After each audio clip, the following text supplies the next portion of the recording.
UP की सियासत में एक बड़ा फेरबदल देखने को मिला है, जहां कद्दावर नेता नसीमुद्दीन सिद्दीकी पहले बसपा, फिर कांग्रेस और अब समाजवादी पार्टी की साइकिल पर सवार हो चुके हैं। लेकिन इसका यूपी की सियासत में कितना असर पड़ेगा? क्या आने वाले 2027 के विधानसभा चुनाव के परिणामों पर इसका असर देखने को मिलेगा? इन सभी बातों को जानेंगे हमारे सहयोगी साजिद से, जो इस वक्त हमारे साथ स्टूडियो में मौजूद हैं।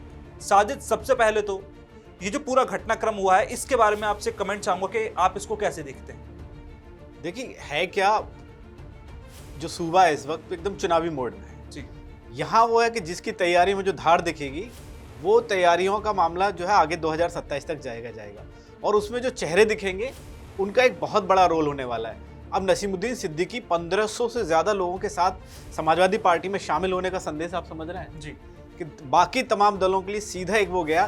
कई बार ये होता है कि साहब हम शामिल हुए, कोई एक नेता शामिल हुआ तो उसे अपनी पहचान वहाँ स्थापित करनी पड़ेगी, अपने बारे में बताना पड़ेगा, अपने बारे में चीज़ें बतानी पड़ेगी, मैनेज करना पड़ेगा, या वो पार्टी के जरिए अपने आप को स्थापित करेगा अपने क्षेत्र में, मीडिया में और तमाम जगह। लेकिन नसीमुद्दीन के शामिल होने से पहले ही जो संदेश गया, जो माहौल बना, वो लोग कह रहे थे कि वो जलवा और जलाल इसलिए था क्योंकि वो पूरा जलसा था। 1500 लोगों से ज़्यादा लोगों का शामिल होना। अब राजनीतिक मायने उसके बहुत महत्वपूर्ण है मुझे, क्योंकि सिर्फ उत्तर प्रदेश ही नहीं, जिस तरह की सियासत अभी चल रही है, खासकर जो एक ओबीसी वाला मामला है, जो सवर्ण वाला मामला है, या वैसा मुस्लिम वाला मामला है, और खासकर समाजवादी पार्टी जिसको पीडीए बोलती है, पीडीए में नसीमुद्दीन सिद्दीकी का आना, वो मान लीजिए उनके लिए मतलब सोने पे सुहागा जैसा मामला है। अब इस चीज़ को लेकर कई सवाल मेरे मन में, मैं एक एक करके आपसे सारे सवाल पूछूंगा। सबसे पहले, जब आपने पीडीए का चलिए जिक्र कर ही दिया है, साजिद, पीडीए में जो पिछड़ा दलित अल्पसंख्यक की बात अक्सर अखिलेश यादव करते नजर आते हैं, क्या उसी छिटकते अल्पसंख्यक को अपने साथ लाने की कवायद है? क्योंकि आजम खान वाला मामला लोग अभी भूले नहीं। क्या मैं ये मान के चलूँ, या क्या मैं आपसे सीधे सीधे पूछ लूँ कि आजम खान के रिप्लेसमेंट के तौर पर नसीमुद्दीन सिद्दीकी को एक बड़ा मुस्लिम नेता प्रोजेक्ट करने की कोशिश की जाएगी? नहीं, देखो, कोशिश हो जाएगी, लेकिन पहली बात तो ये कि आजम खान की जगह लेना। खुद नसीमुद्दीन सिद्दीकी ने कल एक बहुत ही समझदारी वाला एक बयान दिया और उन्होंने कहा कि देखिए, आजम खान मुझसे सीनियर, मुझसे पहले विधायक बने, उम्र में बड़े हैं, मुझसे पहले मंत्री बने, मुझसे ज़्यादा विभागों के मंत्री बने, और उनकी जगह लेना मतलब उनसे तुलना ही करना अपने आप में एक गलत वो है जी।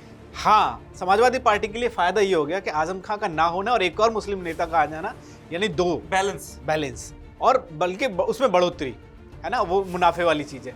ये कह सकते हैं कि अगर जब तक आजम खान जेल में है, जब तक आजम खान बाहर नहीं आ जा रहे हैं, तो हाँ, उनकी जगह की पूरी अच्छी से भरपाई हो जाएगी। वो इसलिए हो जाएगी, मायावती के समय में नसीमुद्दीन सिद्दीकी 15 से ज़्यादा विभागों के मंत्री थे जी। मायावती के बाद 2-3 लोगों का ऐसा काफिला था जो चलता था कि चाहे वो नसीमुद्दीन सिद्दीकी हो, सतीश मिश्रा हो, या रामवीर उपाध्याय हाथरस वाले, जब उनका भी एक अच्छा खासा वो काफिला चलता था, तो 3-4 लोगों का एक अलग रोला था। इसलिए आप कह सकते हैं कि वो आजम खां को रिप्लेस तो नहीं कर सकते, लेकिन हाँ, आजम खां की जो खाली जगह है, जो ज़रूरत समाजवादी पार्टी को, वो भर सकते हैं।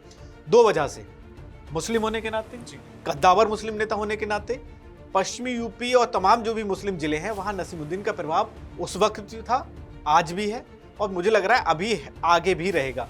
वो इसलिए कह सकते हैं कि देखिए, बांदा पूर्वांचल वाले पूरे इलाके में नसीमुद्दीन का बहुत अच्छा प्रभाव जी, मेरठ, अलीगढ़, गाजियाबाद तक उनके बहुत अच्छे खासे समर्थक, और तमाम लोग उनके आज भी, ये जो कल जो शामिल हुए हैं लोग, कांग्रेस के कम से कम बता रहा हूँ कि 700 से 800 ज़्यादा कार्यकर्ता, तमाम लोग ये पश्चिम यूपी के हैं।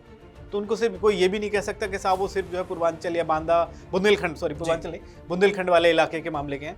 तो वो दूसरा, अब मुस्लिमों के भी पिछले कुछ टाइम से ही लग रहा था कि आजम खान की जगह, वैसे तो देखिए समाजवादी पार्टी में अबू आसिम आजमी हैं या दूसरे और भी तमाम मुस्लिम नेता, लेकिन वो ऐसा एक चेहरा होता है ना जिसे मुस्लिम भी कहे कि हाँ अच्छा ये है, ये मुस्लिम नेता हैं, या ये हमारे काम के हैं, या आ सकते हैं, इनको हम जान रहे हैं, या वो मतलब मुस्लिम मुद्दे पर चीज़ें वो हो सकती हैं। तो एक जाना माना चेहरा वो नसीमुद्दीन है। आजम खान की भरपाई वो समाजवादी पार्टी में यकीनन कर सकते हैं। आपने कांग्रेस का जिक्र किया। अब देखिए, हम सब इस बात को जानते हैं कि कांग्रेस पार्टी ने और सपा ने साथ मिलकर उत्तर प्रदेश में चुनाव लड़ा, फायदा भी हुआ, सपा की सीटें भी बढ़ी लोकसभा चुनाव के दौरान, और कांग्रेस की सीटें भी बढ़ी।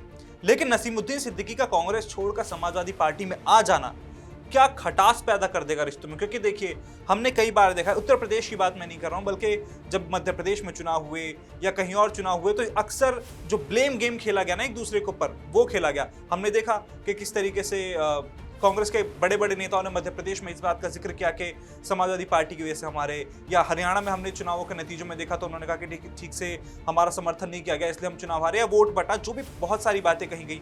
अब नसीमुद्दीन सिद्दीकी का कांग्रेस छोड़कर समाजवादी पार्टी में आना क्या उत्तर प्रदेश में भी दोनों पार्टियों के रिश्तों में खटास ला देगा?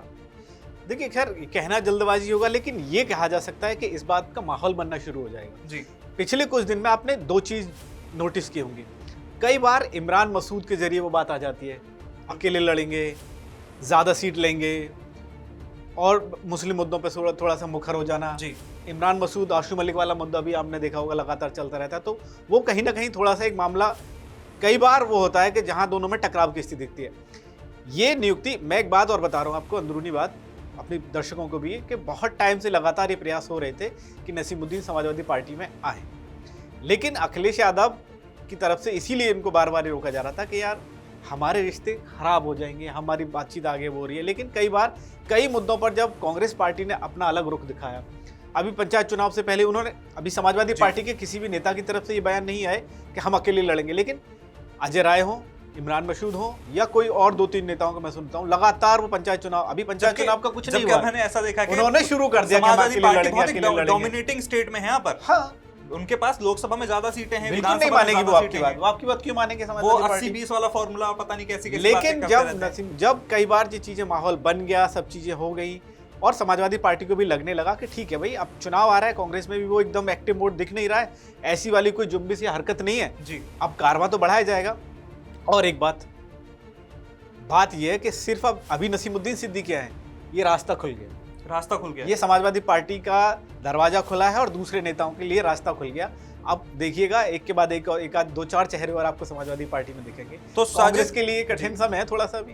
तो साजिद, मैं मान के चलूं कि नसीमुद्दीन सिद्दीकी को बड़ी जिम्मेदारी भी समाजवादी पार्टी दे सकती है आने वाले वक्त में। बिल्कुल दे सकती है। देखिए, उनको लाने का मतलब बड़ा पद, जैसे महासचिव, राष्ट्रीय महासचिव, इस तरह का बड़ा पद, संगठनात्मक तौर पर मजबूती लाने के लिए बिल्कुल दे सकते हैं। देखिए, बांदा से आते हैं नसीमुद्दीन सिद्दीकी, एक और बसपा नेता, उनका पूरा नाम निशाद, वो इस वक्त बसपा से आए, जब वो बसपा से आए समाजवादी पार्टी में महासचिव है, उनको जिम्मेदारी दी गई।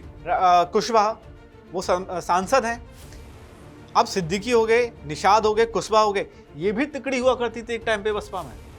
तो इन तीन नेताओं का आ जाना, और फिर उनको बड़ी जिम्मेदारी देखो, क्या समाजवादी पार्टी है, इतने सारे लोग हैं, महासचिव वगैरह की जिम्मेदारी देना, एक बड़ा संदेश जाएगा, मुस्लिमों को भी लगेगा कि साहब देखो, जिस नेता को बुलाया था, जिस उससे, और उनके समर्थकों को भी लगेगा जी। और मैं फिर से कह रहा हूं कि एक तो पुराने बसपाइयों का रहना, इधर इनका आना समाजवादी पार्टी के लिए बहुत ही बढ़िया रहेगा नसीमुद्दीन सिद्दीकी का आना, क्योंकि उनका पीडीए जो लगातार चल रहा था, उसमें एक को लेकर, अल्पसंख्यकों को लेके अगड़ा, कभी अल्पसंख्यक, कभी कुछ। अब आप उसको तमाम लोग जैसे भी परिभाषित कर लीजिए, विधानसभा में आजकल लगातार गूंज रहा है, कभी राजभर उठा देते हैं सवाल, कभी कोई उठा देते हैं सवाल। तो बांदा से लेकर आपको यहाँ बुलंदशहर तक, मतलब पश्चिम यूपी तक, आपको उसका प्रभाव दिखेगा आने वाले चुनाव, हमें उसका प्रभाव देखने को मिलेगा। लेकिन राजनीति है, कुछ भी हो सकता है, आने वाले वक्त में ही पता चलेगा कि ये जो सपा ने दांव खेला है उनके लिए कितना फायदेमंद साबित होगा। लेकिन ये बात सही है कि कहीं ना कहीं सियासत में उठापटक जारी रहेगी, और 2027 के विधानसभा चुनाव से पहले ये उठापटक और ज्यादा तेज भी देखने को मिल सकती है। आपका इस खबर के बारे में क्या कहना है, कमेंट बॉक्स में हमें जरूर बताइए।